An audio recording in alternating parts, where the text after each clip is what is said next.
Hungría fue escenario de las 3 primeras etapas del Giro, jornadas que dejaron cosas para analizar como el rendimiento de los líderes de cada equipo. Este lunes la caravana se ha trasladado a la isla de Sicilia para disputar la 4ª etapa y afrontar las 5 siguientes antes del próximo día de descanso para cerrar este primer bloque de competencia, en donde se incluyen 2 días claves para los hombres de la general.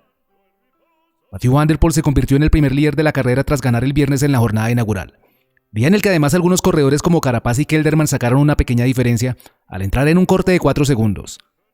El sábado la sorpresa la dio Simon Yates adjudicándose la contrarreloj inicial, día en el que también se movió la general y que marcó aún más distancia entre algunos de los favoritos.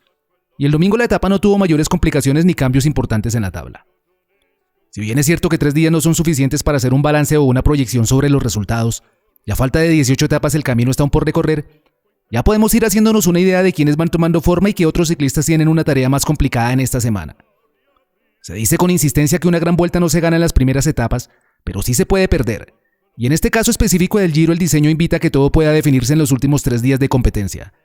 Por lo demás sigue siendo una carrera de eliminación en la que solo subsisten los más fuertes y quienes cometan el menor número de errores. Movistar Team tal vez fue el equipo que más se vio damnificado en estos días de competencia.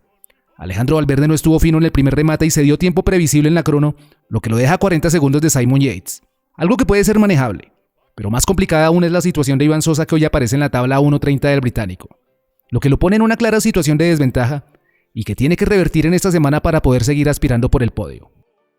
Miguel Ángel López también se movió en los números de Valverde y se esperaba un desempeño similar en la contrarreloj, y más o menos con los mismos números vienen Mikel Landa y Hugh Carty.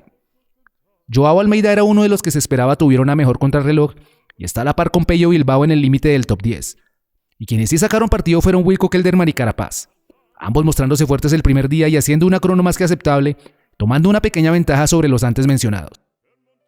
Tom Dumoulin y Simon Yates fueron los más beneficiados de este bloque tomando la delantera y poniéndose en el podio de la clasificación. Pero hay que ver cómo responden en la alta montaña, pues sabemos que ambos son muy irregulares. Como conclusión, la carrera sigue muy abierta, y el único que quizá debe hacer un esfuerzo extra por remontar es Iván Sosa. Como les dije al inicio, este bloque de 6 días tiene 2 etapas de alta montaña que invitan a sacar diferencias entre los interesados por el título. Este martes está la subida al Monte Etna, donde llegarán a los 1.700 metros de altura, en un largo ascenso de 23 kilómetros a una media del 6%. Una subida que a mi parecer va a tener a todos los favoritos vigilándose y con muy pocas ganas de arriesgar teniendo en cuenta las etapas que aún faltan. Más posibilidades para los hombres de la fuga que pueden sacar alguna renta en un ascenso previo y que pueden aprovecharse de la marca entre los favoritos. La otra etapa marcada en rojo es el día domingo, donde llegarán al Blockhaus, una subida un poco más dura que el Etna con 14 kilómetros al 8,4% y extensos sectores donde se alcanza el doble dígito. Antes de ello han tenido que pasar por otra dura subida de casi 11 kilómetros al 7,2%, lo que le da un toque más de exigencia a la ya dura jornada. En el intervalo de estas 2 etapas hay otras 2 de media montaña y 2 más llanas con opciones para los velocistas. ¿Cómo has visto los 3 primeros días de competencia?